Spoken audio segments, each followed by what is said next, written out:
Hola a todos, en este video sobre fisiología digestiva en bovinos veremos cómo hace el animal para obtener su energía y los nutrientes necesarios para todo su desarrollo.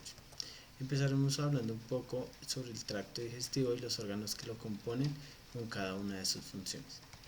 Para empezar, en la boca, el animal hace un proceso de aprehensión y sugestión con sus labios y lengua para llevar el alimento hasta sus dientes, en donde sucede el corte y la primera masticación. Los bovinos tienen solamente dientes en su maxilar inferior, y en el maxilar superior tienen el pulvino dental que hace el proceso de masticación junto con los dientes en el maxilar inferior. Este pulvino dental reemplaza los dientes del maxilar superior. Después de esto, el alimento es mezclado con una cantidad de saliva bastante grande. En un animal puede producir entre 90 y 190 litros al día de saliva, que es secretada por sus glándulas que están alrededor de la cabeza del animal. Principalmente hay dos tipos de glándulas: las glándulas alcalígenas y las glándulas mucígenas. Las alcalígenas, como su nombre lo indica, son alcalinas, y estas están principalmente para secretar saliva que ayuda a regular el pH o mantener el pH cercano a la neutralidad en el retículo rumen. Por otra parte, las mucígenas lo que hacen es humedecer y facilitar la masticación y la deglución del bolo alimenticio. Luego de que el alimento es deglutido, pasa al esófago. En el esófago, el alimento es transportado hacia el primer estómago del animal. El esófago es un órgano tubular que está localizado entre la faringe y el estómago, y tiene una longitud aproximada de 0.9 a 1.05 metros, con un diámetro de 5 a 7 centímetros. Este está formado por tres capas. En la capa muscular intermedia se producen unas ondas que facilitan el traslado del bolo alimenticio hasta el primer estómago del bovino. Recordemos entonces que el estómago de los bovinos está dividido en 4 compartimentos importantes y que empieza en el cardias, que es la conexión entre el esófago y el duodeno, y se extiende hasta el duodeno. Generalmente tiene forma de saco. Los rumiantes utilizan estos 4 estómagos para poder digerir de manera efectiva los carbohidratos o la estructura de los que está en los pastos o en los alimentos que consumen altamente fibrosos. El primer estómago es el retículo rumen. En el retículo rumen hay una población de microorganismos bastante particular, que está compuesta principalmente por bacterias, hongos, protozoos y arqueas. La microbiota ruminal puede ser cambiante o está influenciada por muchos factores que son propios del animal o propios de la dieta que está consumiendo el animal. Incluso existen factores geográficos o de ubicación que pueden influir también en las características de esta microbiota ruminal. La cantidad de bacterias está reportada por muchos autores, más o menos entre 10 a la 7 unidades formadoras de colonia y muchísimas especies. Los hongos, por el contrario, son muy importantes, ya que ellos son los primeros que atacan la pared celular para dejar que ingresen protozoos y bacterias que van a empezar a utilizar estos carbohidratos estructurales que están presentes en el pasto. El retículo rumen no solamente tiene estas bacterias, sino que también tiene funciones muy específicas, de las cuales vamos a empezar a hablar.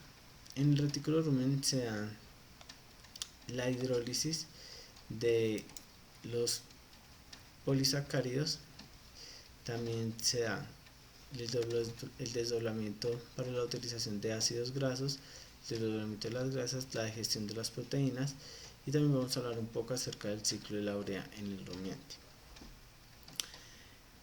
La hidrólisis de los polisacáridos empieza, como les dije, con la acción de los microorganismos, en donde el primer microorganismo que ataca la pared celular de los forrajes son los hongos, que empiezan a degradar esa pared celular para hacer que las bacterias entren, ataquen la pared celular y empiecen a aprovechar estos carbohidratos estructurales, dejando subproductos de ese consumo.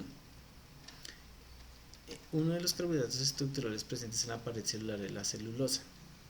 Esta celulosa, a través de la fermentación microbiana, es desdoblada y transformada finalmente en glucosa para hacer el ácido pirúvico.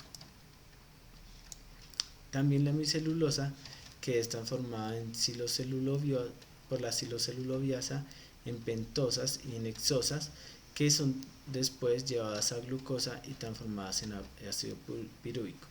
Las pectinas, por su parte, también son desdobladas en pentosas y los almidones en maltosas, para al final todos producir glucosa y ácido pirúvico en el ciclo de la glucólisis, para poder obtener energía necesaria para todos los procesos a través de la utilización de estos carbohidratos estructurales. Entonces el rumiante, a través de estos microorganismos que son específicos para cada tipo de polisacárido, pueden llevar estos hasta la glucosa y utilizarla en sus ciclos energéticos. Estos microorganismos son especializados, pueden ser celulolíticos, semicelulolíticos o amilolíticos, dependiendo del tipo de la dieta que esté suministrándosele al animal. También en la síntesis de ácidos grasos vemos que después de la glucólisis se produce este ácido pirúvico.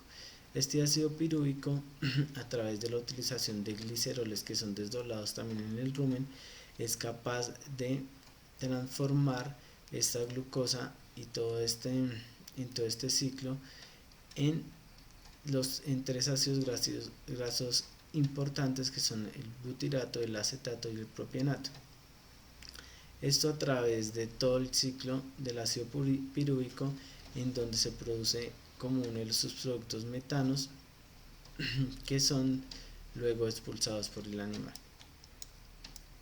Otra de las cosas importantes que suceden en el rumen es la digestión de algunas proteínas.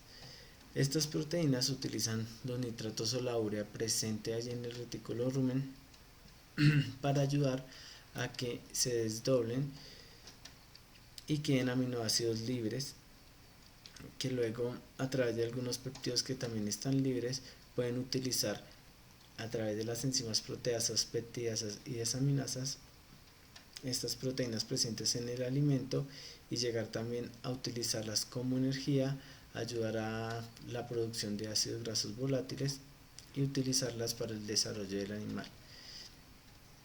Finalmente, allí también se ayuda al ciclo del nitrógeno en el rumiante.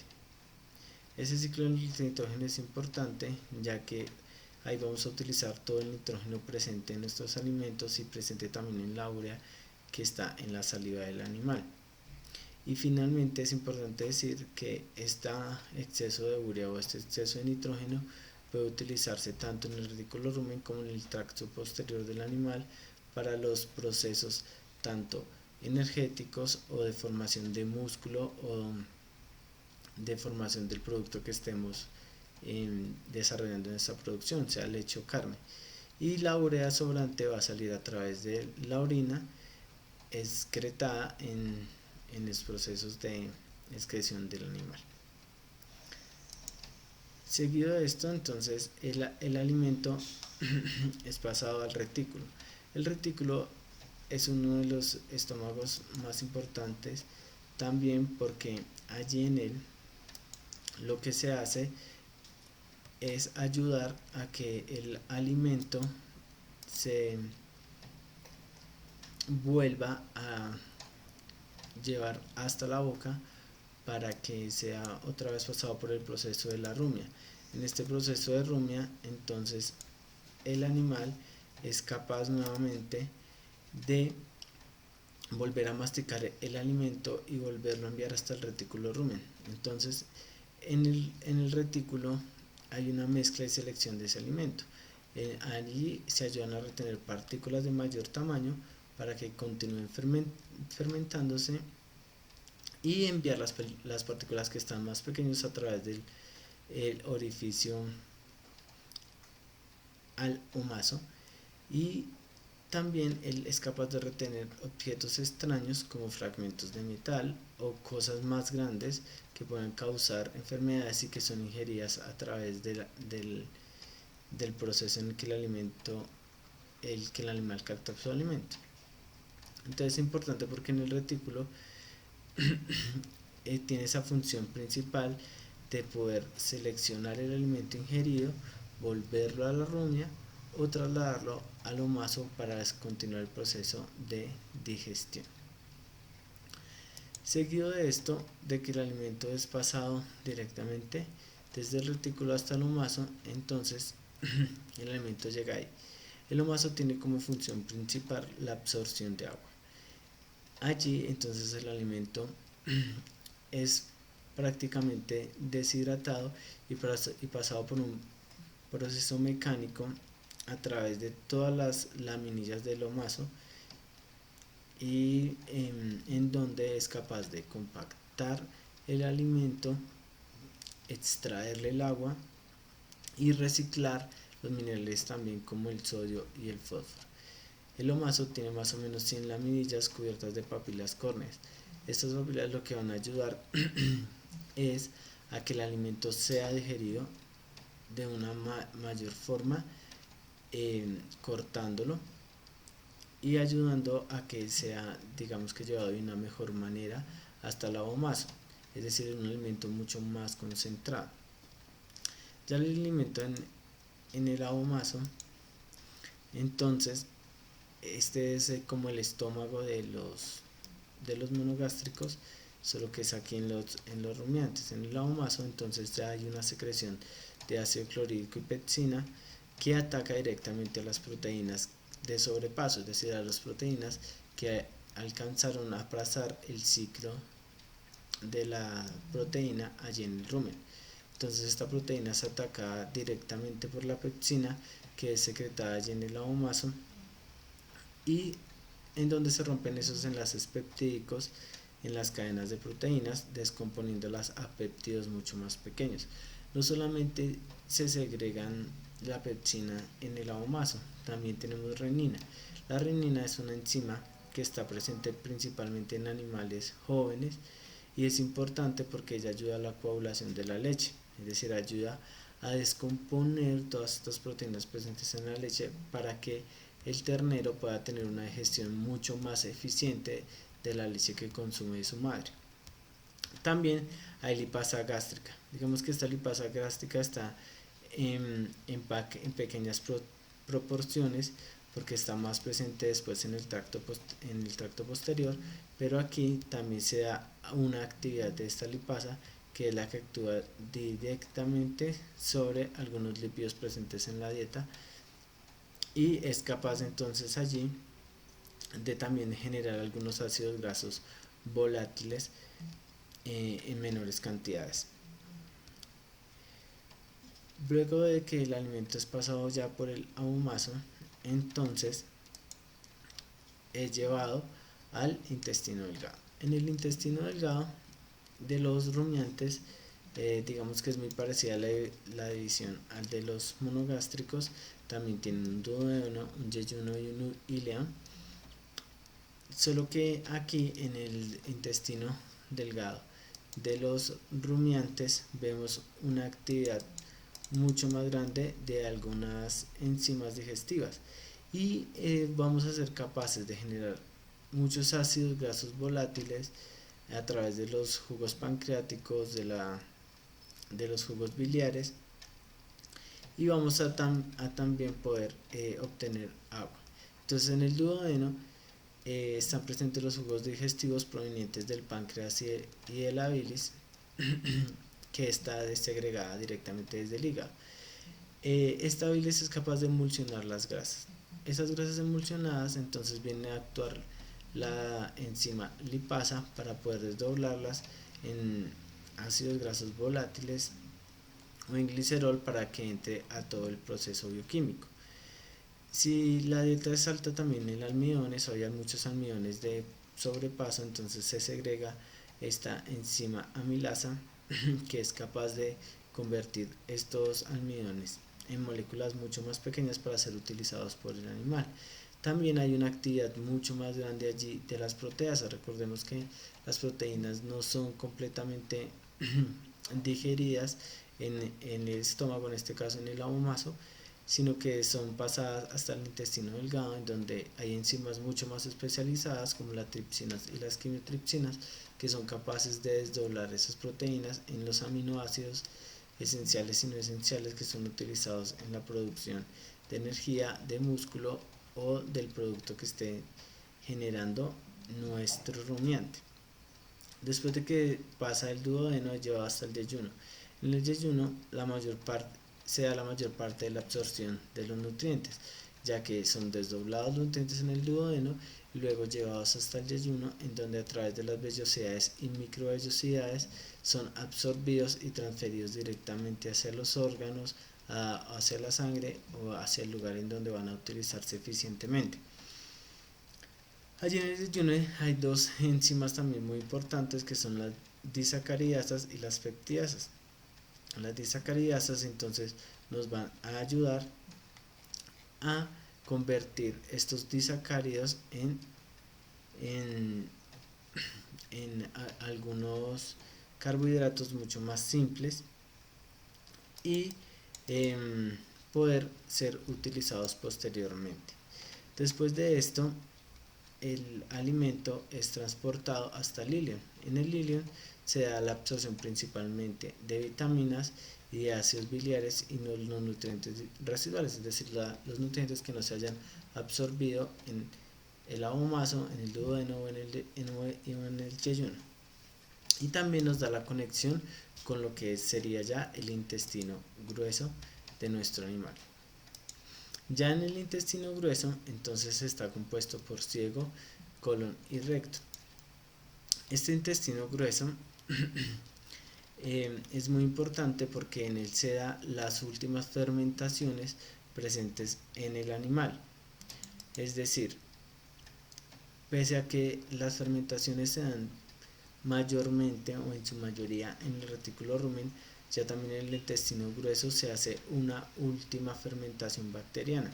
El intestino grueso es muy importante porque en el ciego y en el colon tenemos fermentaciones y tenemos una cantidad también diversa de bacterias y microorganismos que siguen fermentando este material vegetal, como la celulosa y algunos carbohidratos estructurales complejos. Esta fermentación pues lo que hace es producirnos más ácidos grasos volátiles como el acetato, propionato y butirato, que se pueden absorber y utilizar como fuente de energía para el animal.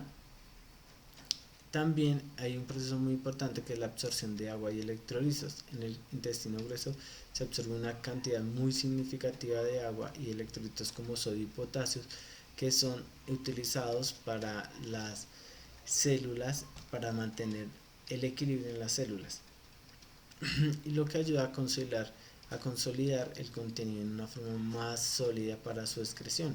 Es decir, como se deshidrata el material restante, entonces vamos a poder formar heces mucho más compactas. En estos procesos de fermentación también se produce metano y dióxido de carbono, que son los gases que son expulsados por las flatulencias. Entonces, básicamente, esa sería la utilización de los alimentos a través del sistema digestivo de los rumiantes.